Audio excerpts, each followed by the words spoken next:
श्री शिवाय नमस्तुभ्यम। हर हर महादेव। स्वागत है आपका हमारे चैनल वास्तविक जानकारी पर। दोस्तों, आप सभी लोग जानते हैं कि 11 मार्च 2024 को है सोमवार फुलेरा दूज और 12 मार्च 2024 को है फुलेरा दूज। दोस्तों, महाशिवरात्रि के बाद पड़ने वाला पहला सोमवार बहुत ही बड़ा और विशेष होता है और महाशिवरात्रि के बाद पड़ने वाली फुलेरा दूज का महत्व भी बहुत ही बड़ा होता है और ये फुलेरा दूज साल में सिर्फ एक बार आती है। इस फुलेरा दूज का महत्व भी बहुत ही बड़ा होता है। जो भी व्यक्ति महाशिवरात्रि के दिन भगवान शिवजी को प्रसन्न ना कर पाया हो, वही वो महाशिवरात्रि बाद पड़ने वाले पहले सोमवार को या महाशिवरात्रि के बाद पड़ने वाले जो फुलेरा दूज होता है, उस दिन एक ऐसा विशेष उपाय करके जो है अपनी मनोकामना को पूर्ण कर सकते हैं, जो कि वो महाशिवरात्रि के दिन नहीं कर पाए थे। तो भाई, आप लोगों को जो है इस सोमवार फुलेरा दूज के दिन या तो फुलेरा दूज के दिन आप लोगों को क्या करना है कि एक 5 दीपक वाला उपाय जरूर करना है।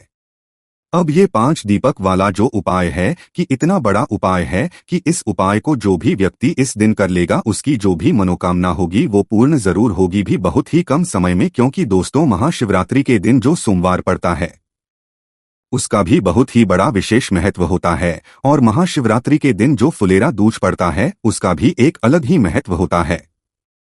तो भाई, आपको करना क्या है, जो हम आपको आज इस वीडियो में उपाय बताने वाले हैं, वो 5 दीपक वाला उपाय बताने वाले हैं। हम जानते हैं ये आप उपाय आप लोग पहले भी जानते हो और सुन भी चुके हो, पर दोस्तों ये वाला जो उपाय है ना, ये इतना ज्यादा खास है कि दोस्तों जो भी व्यक्ति इस उपाय को करता है उस व्यक्ति को इस उपाय को करने का फल जरूर मिलता है। तो हम इस 5 दीपक वाले उपाय को समझते हैं। ये आप लोगों को फुलेरा दूज के दिन कैसे करना है या सोमवार के फुलेरा दूज के दिन कैसे करना है, तो देखिए, ध्यान से सुनिए। ये दिन बार बार नहीं आते हैं। महाशिवरात्रि के दिन आप लोगों को बहुत बड़े मौके यहाँ पर मिल रहे हैं। तो करना क्या है, देखो, सबसे पहली चीज हम ये समझते हैं कि ये 5 दीपक वाला उपाय आखिर करना किसको है। तो देखिए, यहाँ पर हम आपको बता दें कि घर की जो बड़ी माताएं बहनें होती हैं, उन माताओं बहनों में से कोई भी एक माता बहन इस 5 दीपक वाले उपाय को कर सकती है, जो कि बहुत ही बड़ा उपाय है। कोई भी एक माता बहन करेगी, उस माता बहन की उपाय को करने के बाद उसके पूरे घर परिवार को इस 5 दीपक वाले उपाय को करने का फल मिल जाएगा। उसके बाद में दोस्तों, अब जो है ये उपाय आप लोगों को किस समय करना है, तो देखिए, 5 दीपक वाला उपाय है। तो भाई, 5 जो दीपक हम जलाते हैं वो मुख्य रूप से हम शाम के समय प्रदोष काल में या रात्रि के समय ही जलाते हैं। तो भाई, इस उपाय को करने का जो समय होगा वो हमारा रात्रि का ही समय होगा, मतलब शाम का समय प्रदोष काल होगा। अब दोस्तों, ये शाम का समय प्रदोष काल कितने बजे से लेकर कितने बजे तक का होगा और कितने बजे से लेकर कितने बजे तक के बीच में हम लोग ये वाला उपाय कर हैं, तो वो भी हम आपको बता देते हैं। देखिए, महाशिवरात्रि के बाद ये विशेष दिन पड़ रहा है। ऐसे ही ये फुलेरा दूज बार बार तो आता नहीं है भाई। इस महाशिवरात्रि के बाद पड़ने वाला सबसे बड़ा दिन होता है, जिस दिन भगवान शिव जी बैठे हुए होते हैं कि कब कोई भक्त आए उनको प्रसन्न करें और वो उसकी झोली को भर दें। और फुलेरा दूज के दिन भी क्या, मतलब जो सोमवार पड़ता है फुलेरा दूज का, भाई इस दिन जो है भगवान शिव जी इतना कुछ प्रदान करते हैं उपाय करने वाले व्यक्ति को, भगवान को प्रसन्न करने वाले व्यक्ति को, कि जिसकी वो कल्पना भी नहीं कर सकता है। तो भाई, शाम का जो समय होता है, शाम के 6 बजे से लेकर 7 बजे के बीच में आप लोग इस वाले उपाय को कर सकते हो। कितने बजे से कितने बजे के बीच में? शाम के 6 बजे से लेकर शाम के 7 बजे के बीच में। अगर किसी कारणवश आप लोग लेट हो जाते हो भाई, 6 बजे से लेकर 7 बजे के बीच में आप लोग इस उपाय को नहीं कर पाए, 5 दीपक वाले उपाय को नहीं कर पाए, तो उस जगह पर आप लोग फिर 7:30 या रात 8 बजे तक भी अगर उपाय को करोगे तो भी दोस्तों आपको इस उपाय को करने का फल मिल जाएगा। इसीलिए आप लोग रात 8 बजे तक भी इस उपाय को कर सकते हो, कोई दिक्कत वाली बात नहीं है।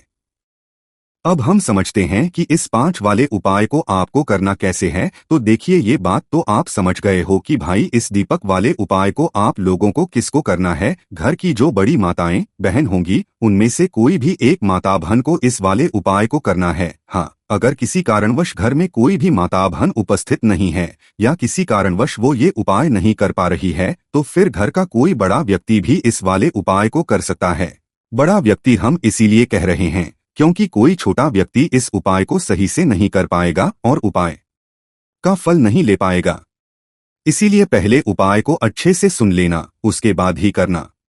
आप बार बार उपाय तो भाई आप हर बार एक अच्छा उपाय ही करोगे और भगवान शिवजी को प्रसन्न नहीं करोगे। तो दोस्तों आपको करना क्या है, देखो 5 दीपक वाला उपाय है तो सीधी सी बात है 5 दीपक इसमें हमें तैयार करने पड़ेंगे। जो ये 5 दीपक वाला उपाय है इसमें आप लोग शुद्धता का विशेष रूप से ध्यान रखिएगा। ठीक है, उपाय को करते समय शुद्ध रहिएगा और शुद्धता का ध्यान भी रखिएगा। देखिए सुबह के समय तो आप स्नान कर ही लेंगे, पर शाम के समय आप लोग हाथ मुंह धो लीजिएगा। शाम के समय स्नान करने की जरूरत नहीं है। जब भी शाम के समय प्रदूषण में आप उपाय करने वाले हो, आधे से 1 घंटे पहले आप उपाय की तैयारी शुरू कर दीजिएगा, क्योंकि इस उपायों की तैयारी में आपको थोड़ा समय लगेगा। क्यों लगेगा? क्योंकि दोस्तों जो 5 दीपक वाला उपाय है, इस 5 दीपक वाले उपाय में जो हम दीपक लेने वाले हैं, ये दीपक हम लोग आटे के लेने वाले हैं।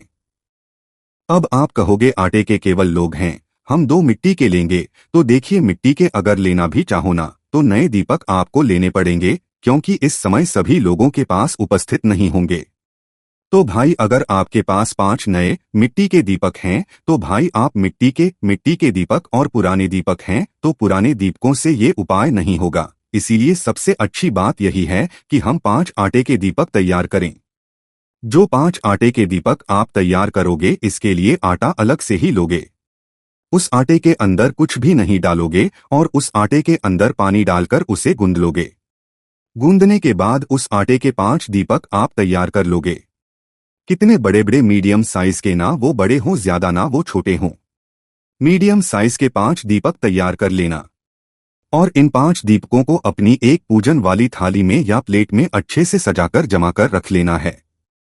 रखने के बाद दोस्तों अब बात करते हैं इसके अंदर बत्ती कौन सी रखाएगी। तो देखिए शिव जी के उपायों में फोलेरा दूज के दिन या सोमवार के दिन आप लोगों को जो है इन 5 दीपकों के अंदर गोल बत्ती ही रखनी है, क्योंकि हम भगवान शिव जी को प्रसन्न करने के लिए ही ये वाला उपाय कर रहे हैं।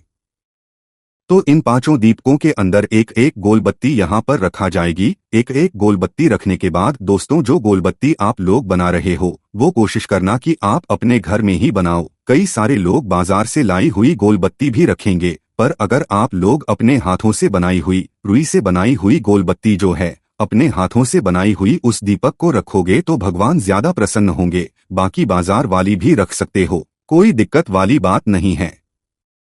उसके बाद में 5 दीपकों के अंदर एक एक आपने गोल बत्ती रख दी। अब इसके अंदर डालोगे क्या चीज? तो देखो यहाँ पर इन 5 दीपकों के अंदर अगर आप सच में भगवान शिवजी को प्रसन्न करना चाहते हो तो शुद्ध देसी गाय का घी ही डालना, ना तो भैंस का घी डालना, ना बाजार का जो है मिलावटी घी डालना। देसी गाय का घी थोड़ा महंगा जरूर मिलेगा और थोड़ा ढूंढने में भी आपको परेशानी होगी, पर हाँ इस देसी घी का फल भी हमें बहुत ही बड़ा होकर मिलता है। और शुद्ध देसी गाय के घी को घर में रखने से हमें बरकत भी मिलती है, सुख शांति भी बनी रहती है और धन की प्राप्ति भी। तो इसलिए अपने घर में हमेशा शुद्ध देसी गाय का घी रखा करो और भगवान शिव जी के कार्यों में भी हमेशा शुद्ध देसी गाय का घी ही प्रयोग होता है। तो अपने हिसाब से थोड़ा थोड़ा घी इन 5 दीपकों के अंदर डाल दो। इतना डाल देना कि वह दीपक जो है कुछ समय तक जल सके। ठीक है, इतना को ध्यान में रखते हुए तो जैसे ही ये आपके 5 दीपक तैयार हो जाते हैं, गोलबत्ती रखकर शुद्ध देसी गाय का घी डालकर आप इन्हें तैयार कर लेते हैं। तो इसके बाद में अब आप लोग क्या करोगे? इसके बाद में अब आप लोग करोगे भाई इससे उपाय को करने की पूरी तैयारी। देखो शाम का समय हो रहा हो, जिस समय से लेकर जिस समय के बीच में भी आप उपाय कर रहे हो, शाम बजे से लेकर 7 बजे के बीच में या 7 से लेकर रात 8 बजे के बीच में जब भी उपाय कर रहे हो तो भाई कुछ बातों का ध्यान रख के अपने घर से निकलना। पहली बात यह है कि भाई इन 5 दीपकों को हम जहां जहां भी आपको रखने के लिए बताने वाले हैं वहां कोशिश करना या तो पहले कुछ चावल के दाने रख दो या तो कुछ फूल की पंखुड़ियां रख दो। फिर उसके बाद उस जगह पर इन दीपकों को आप लोग रखना। आप अपने साथ में कुछ चावल के दाने या कुछ फूल की पंखुड़ियां रखकर लेकर जा सकते हो। इसके साथ में दोस्तों इन दीपकों को हमें घर से जलाकर नहीं लेकर जाना है। इन दीपकों को हमें वहीं पर जाकर जलाना है जहां पर हम आपको अभी बताने वाले हैं। तो भाई घर से अपनी माचिस लेकर जाना। अगर आप उपाय को करने के लिए चले गए और आप माचिस भूल गए और आपने किसी और से माचिस ले ली तो इस उपाय को करने का फल उस व्यक्ति को भी मिल जाएगा जिससे आप मदद ले रहे हो उपाय को करने में, या जिससे आप माचिस ले रहे हो उपाय को करने में या इन दीपकों को जलाने में। तो अपने घर से अपनी माचिस लेकर ही जाना, ठीक है। तो जैसे ही आप उपाय को करने की पूरी तैयारी कर लेते हो अपने घर से निकल जाना शाम के समय प्रदोष काल में। अब देखो हमने 5 दीपक तैयार किया है, तो सीधी सी बात है 5 अलग अलग जगहों पर ये दीपक रखाएंगे आप। 5 अलग अलग जगहों में से जो सबसे पहली जगह है वो है भगवान शिव जी का मंदिर। तो शाम के समय प्रदोष काल में आपके घर के पास में जो भी शिव मंदिर हो, शिवालय हो, जहां पर शिवलिंग विराजित हो, सबसे पहले नंबर पे आपको वहां पर पहुंचना है। अपने घर के पास के शिव मंदिर में पहुंचने के बाद आपको शिवजी के मंदिर के अंदर प्रवेश करना है। प्रवेश करने के बाद आप लोगों को क्या करना है कि भगवान शिवजी की जो शिवलिंग होगी, शिवलिंग के पास में आप अपना पहले नंबर को जो दीपक है उसे जला लो। देखो अपनी माचिस से अपनी ही उस पूजन वाली थाली के अंदर ही मतलब रखकर जला लेना, अभी उठाना मत, पहले जला लेना दीपक को। एक ही दीपक जलाना, सबको नहीं जलाना है, एक दीपक जलाना। उस दीपक को उठाना, भगवान शिव जी शिवलिंग के पास में रख देना। शिवलिंग के इतने पास में मत रखना कि भगवान शिवजी को आंच लगे, थोड़ी सी दूरी बनाकर जो है इस पहले नंबर के दीपक को शिवलिंग के पास रख देना। आप चाहो तो इस दीपक से भगवान शिवजी की आरती भी उतार कर रख सकते हो। इस पहले नंबर के दीपक को शिवलिंग के पास में रखने के बाद आप भगवान से हाथ जोड़कर अपनी वह मनोकामना बोलना जिस मनोकामना के लिए आप लोग अपना यह वाला उपाय कर रहे हो। देखो आप बहुत बड़े विशेष दिन पर जो है यह वाला उपाय कर रहे हो, इसलिए अपनी कोई भी एक ऐसी मनोकामना बोलना चूंकि आप लंबे समय से मतलब सोच रहे हो और वो पूरी नहीं हो पा रही है। तो अपनी वह मनोकामना बोलना, या जो भी दुख और है जिसके काम के लिए भी आप ये उपाय कर रहे हो अपना वह काम बोल देना और भगवान से विनती करके वहां से उठ जाना और वहां से निकल जाना, ठीक है। क्योंकि अब हमें बाकी के 4 दीपक भी लगाना है। तो दूसरे नंबर का जो दीपक होगा ये लगेगा दोस्तों बेलपत्री के पेड़ के नीचे। तो उस शिव मंदिर के पास में या आपके घर के पास में जो भी एक बेलपत्री का पेड़ हो, वह बेलपत्री का पेड़ बड़ा होना चाहिए, छोटा नहीं होना चाहिए। उस बेलपत्री के पेड़ के नीचे पहुंचना, वहां पर पहुंचकर बैठना, अपने दूसरे नंबर का दीपक जलाना। उस दीपक को बेलपत्री के पेड़ के नीचे भगवान शिव जी, माता पार्वती और माता लक्ष्मी जी का नाम लेते हुए रखना। लोग इस उपाय को विशेष रूप से धन प्राप्ति के लिए, माता लक्ष्मी जी को प्रसन्न करने के लिए कर रहे हो। तो दूसरे नंबर का दीपक बेलपत्री के पेड़ के नीचे रख के वहां पर प्रार्थना करके भगवान को देकर वहां से उठ जाना। आप तीसरे नंबर का जो दीपक लगेगा दोस्तों वो लगेगा पीपल के पेड़ के नीचे, उस बेलपत्री के पेड़ के पास में ही। आपके घर के पास में जो भी पीपल का पेड़ हो वहीं उस पीपल के पेड़ के पास में ही जो है मतलब उस पीपल के पेड़ के नीचे आप लोग जाना, अपना तीसरे नंबर का दीपक जलाना। तीसरे नंबर के दीपक को जलाकर वहां पर रख देना और भगवान से प्रार्थना करना, विनती करना, निवेदन करना और धूप देकर वहां से उठ जाना। अब जो आप अपना चौथे नंबर का दीपक जलाओगे, ये चौथे नंबर का दीपक आप लोग आंवले के पेड़ के नीचे लेकर जाओगे। आंवले के पेड़ के नीचे इस चौथे नंबर के दीपक को लेकर पहुंचना और वहां पर अपना ये दीपक जलाना। दीपक जलाने के बाद जो है आप इस दीपक को वहां पर रखना, भगवान से प्रार्थना करना, विनती करना, निवेदन करना और वहां से उठ जाना।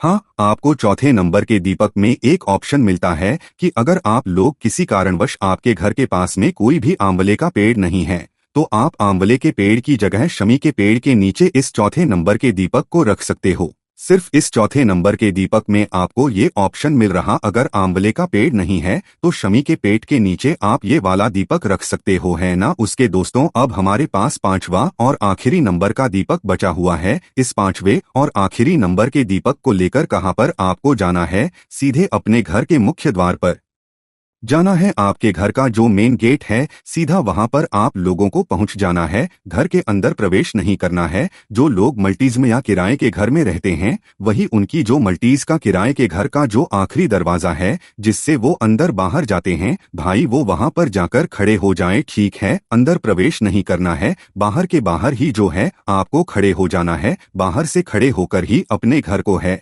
और अपने घर को देखते हुए ये देखना है कि आपका सीधा हाथ कौन सा है, आपकी सीधी हाथ हथेली कौन सी पड़ रही है। तो उसी सीधे हाथ की चौखट पर आप लोगों को बैठ जाना है। जो आपका सीधा हाथ है उसी साइड की चौखट पर आप लोगों को बैठ जाना है और बैठने के बाद अपना ये 5वें नंबर का दीपक जलाना है। दीपक जलाने के बाद अपने उस राइट हैंड साइड वाली चौखट पर सीधे हाथ साइड वाली चौखट पर आप लोगों को रख देना है।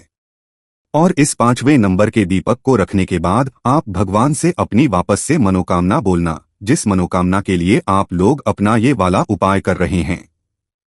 जो मनोकामना आपने पहले दीपक को जलाते समय बोली थी, वही मनोकामना 5वें दीपक को जलाते भगवान से प्रार्थना करते हुए बोल देना। भगवान शिव जी के नाम का जाप करते हो। जैसे ही आप अपना 5वें नंबर का दीपक जलाते हो, भगवान से प्रार्थना करते हो, विनती करते हो, मनोकामना बोलते हो, उसके बाद आप अपने घर के अंदर प्रवेश कर सकते हो और आपका ये वाला उपाय पूरा हो जाता है। कुछ ही समय के अंदर आपकी मनोकामना पूरी होना शुरू हो जाएगी। इसी के साथ में दोस्तों हमने आपको उपाय जैसे जैसे समझाया, 5 दीपक बनाए आपने। 5 दीपक जैसे जैसे हमने आपको लाइन से जलाने के लिए बताया है, वैसे ही आपको जलाना है। पहला जो है शिव जी के मंदिर में, दूसरा बेलपत्री के पेड़ के नीचे, तीसरा जो है पीपल के पेड़ के नीचे, चौथा जो है आंवले के पेड़ के नीचे और 5वां और जो दीपक है वो आपको अपने घर के मुख्य द्वार की राइट हैंड साइड की चौखट पर आप लोगों को जलाना है। उसके बाद दोस्तों ये वाला उपाय पूरा हो जाता है और उसके बाद में आपकी जो भी मनोकामना होगी, जो भी काम होगा, वो पूरा होना शुरू हो जाएगा। जो भी दुख और परेशानी के लिए अगर भी आपने ये उपाय किया होगा तो आपकी वह दुख और परेशानी भी दूर होना शुरू हो जाएगी। ठीक है दोस्तों, महाशिवरात्रि के बाद ये बहुत ही बड़ा दिन पड़ रहा है। आप इस मौके को बिल्कुल मत छोड़िएगा। कोई भी समस्या आती है हम उसे कमेंट करके पूछ सकते हैं। श्री शिवाय नमस्तुभ्यम। हर हर महादेव।